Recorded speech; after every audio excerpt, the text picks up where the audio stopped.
Talks. This is me, Kendall Shada. Skylar Stern. Lawson Zerke. Welcome back.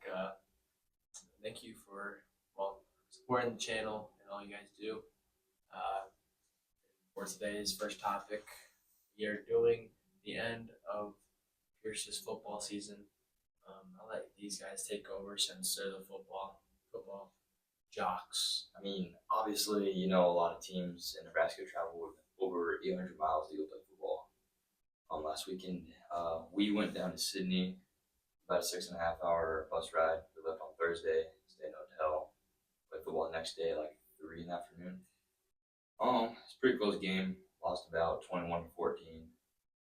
But that pretty much wraps up the football season. Kendall has some of the stats here.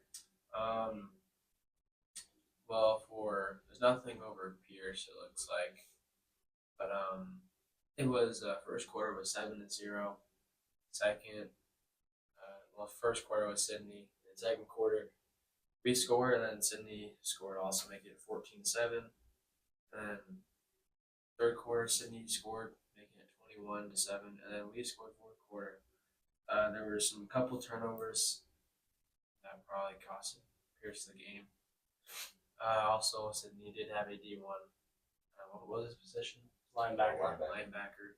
Which I don't know if he was good or not. These guys say he was alright, wasn't he? I will say, shout out to Kyle Keeler. Kyle did own him pretty much the whole game. I mean, if you watch the film of that, Kyle has been very well. Also, just a little off topic here, but as you can see, we're in a new room that we never filmed in before. Stern's in a wheelchair right now. Stern is in a wheelchair, not because he's injured, but I guess. Yeah, apparently we're in the nurses' We're in room. the nurses' room right now, so if you ever want to catch us filming a podcast, basically we'll be anywhere. I mean, it's just really check just a everything. hit or miss. Just check anywhere in the school. But yeah, that wraps up the football team. They finished with a record of 6-4. Not too shabby, a lot better than last year's record, that's for sure. But just looking at some stats here for the Blue Jays for the season. Gavin Lubershirt led the team in receiving yards per game of 27. Caden Fritz still led the team in rushing yards with 139. Ryder Tice had 15 touchdowns. Bryce Lishram 8.2 tackles per game. Sacks was Coldemore 3.5. Interceptions was Ryder at 5. Passing touchdowns was Brock Collison, but Brody Schulting was 3. Also, Brock and Brody both had 3. And receiving touchdowns was Gavin Lubershirt with 3. Rushing touchdowns was Bryce Lindstrom with 8. Cause fumbles was Coldemore with 2.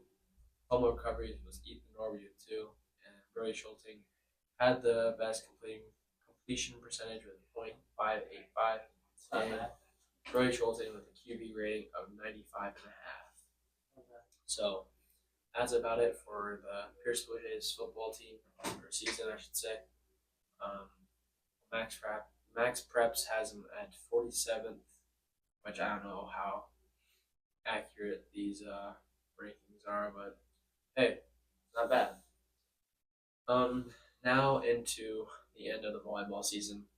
Last Saturday, game started at 1:30 here in Pierce. Girls hosted Malcolm, who honestly Malcolm was a lot better team than I thought they were. Malcolm's 23-8.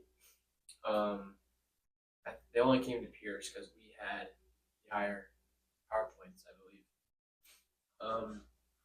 But just looking at the sets, Malcolm had won the first set 25-21. They won the second set 25-19. And third set was a great set for the Lady Jays, 25-22. And fourth set was a really rough set had its ups and downs. Pierce losing 25-22. We were at one point up 17-9, and then eventually Malcolm gained a lot of momentum. But Malcolm's a really great team. Their number 10 was really good. I'm pretty sure she was the one committed to UNO for basketball, and UNO is also pretty good at basketball. Unfortunate the season came to an end. Not making the state this year, but it was a great run by the Lady Jays. I mean, it was a great season, finishing with a record of 24-8. Just looking at some stats here, Kills per set was Nora Harrion with 5.6. Hitting percentage was Nora Harrion with .281. Total blocks was Lydia Cohn, the freshman, with 62. Bigs per set was Josie Painter with 3.6. Serving aces was Haley Schulte with 53. Aces per set was Haley Schulte with .5. Digs was Josie Painter with 354. Assists was Adrian Rieger with 1,042. Kills was Nora Harrion with 553. Receptions was Josie Painter with 661. And that is it for stats on the Lady Jays. Again, looking at rankings, I don't know how accurate these are. Pierce was finishing 24th. It's really good, especially being in the state of Nebraska. Who knows how Max Preps runs these. But looking at teams the team that will probably win Class C1 in volleyball, which I'm assuming is going to be Milford with a record of 30-1. Their only loss coming to to Lincoln Lutheran, who they play Malcolm first round. So that right there should be a really good game to watch. I mean, the volleyball girls would probably more know about that. Of course they do, or of course they would, because they're the volleyball girls. But other than that, that's the end of the volleyball season for the Lady Jays. Great season to them. Next year, just go get it. And have even a better season than this year. Moving on to our next topic, junior high basketball and wrestling have started. Stern being a former wrestler here, I don't know when you did wrestling. Was it your freshman year?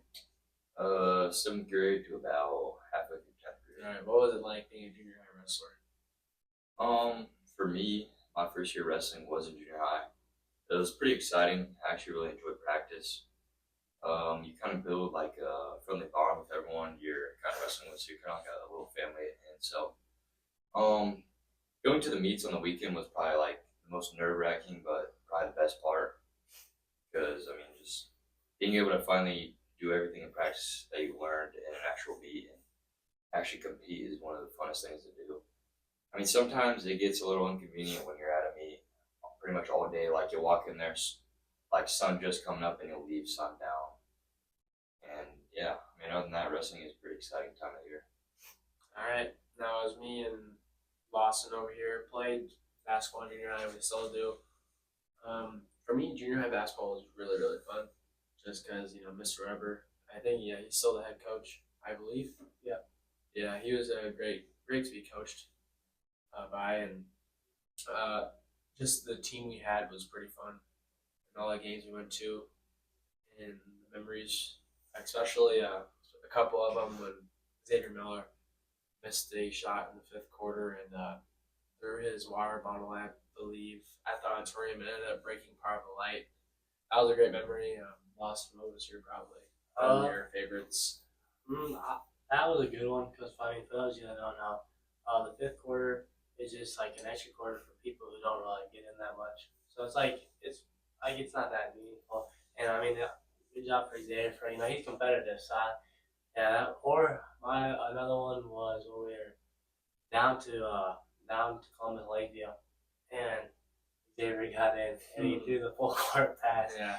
And then he's playing. Another great memory was our 7th grade year when we were at Elkhorn Valley. Oh yeah. We were down 15 points at halftime. We were down 15 points at halftime. I didn't play because I tore my ACL at that time, but Lawson fouled out. We ended up coming back.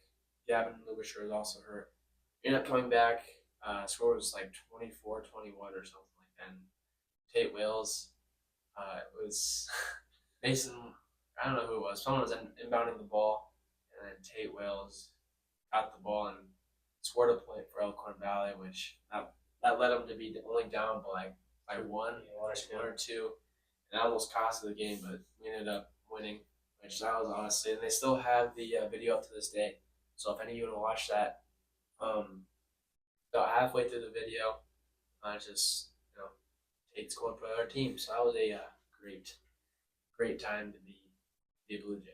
Honestly, I like the whole Columbus Lakeview game. I mean, that was a pretty physical game. Yeah, we had a big rivalry with Columbus Lakeview back in the day. I mean, me and their center. I mean, we have obviously some history, and then so we were going at it, and then him and Gavin were going at it, and then match break, Gavin gets an intentional foul, just hammering the kid.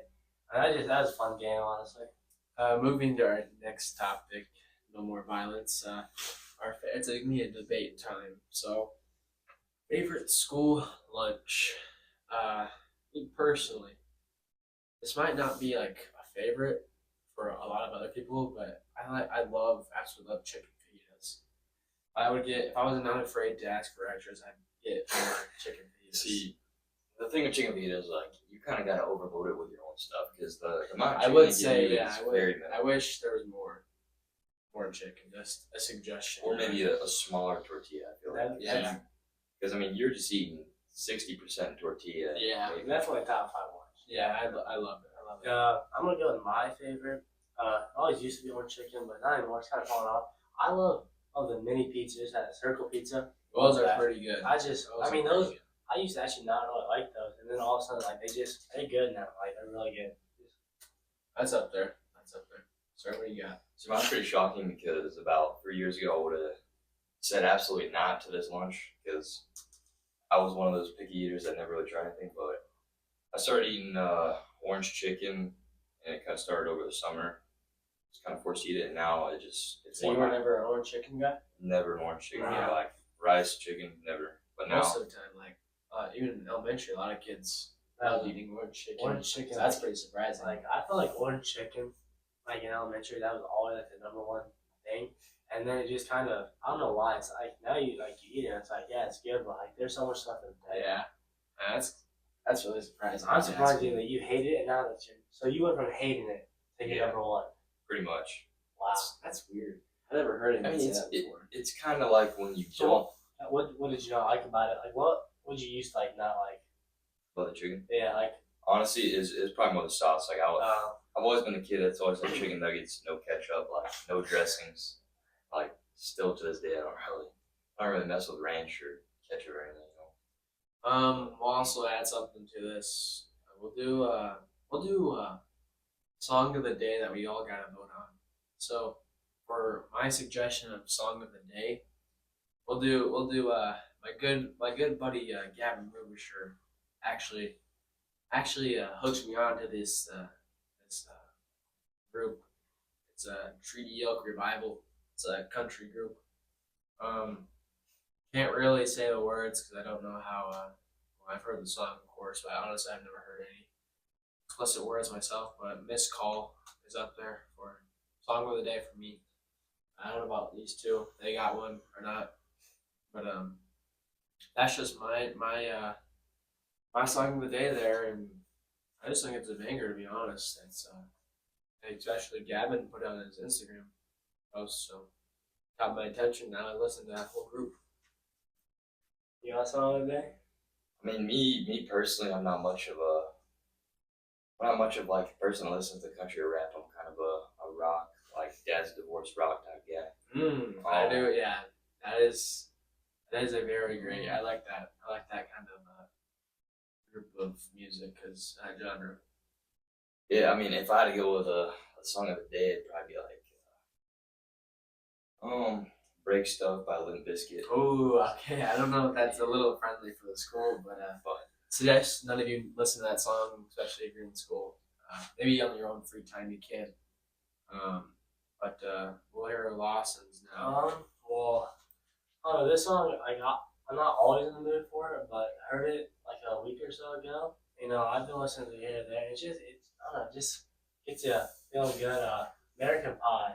Ooh. I mean, it's a long song. I Mr.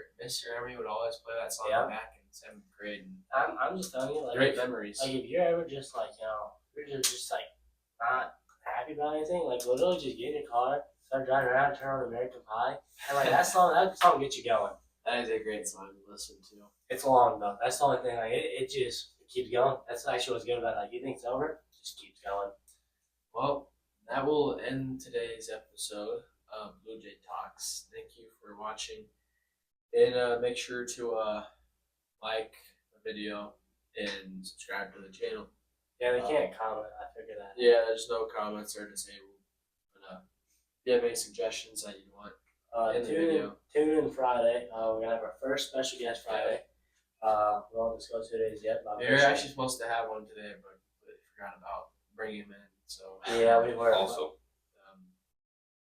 I'm setting standards high. If between this week, this video, and Friday's video, get a combined total of 150 views, Lawson Zerke is gonna do a punishment of your choice. Just DM either Kendall, Lawson, or me. or tell us in person if you Or want. tell us in person. Yep. But yeah, that will wrap up today's episode of Bluejay Talks, episode 4. Thank you again for watching. And this is Kendall Shada. Skylar Stern. Lawson Zerke. Thank you for watching.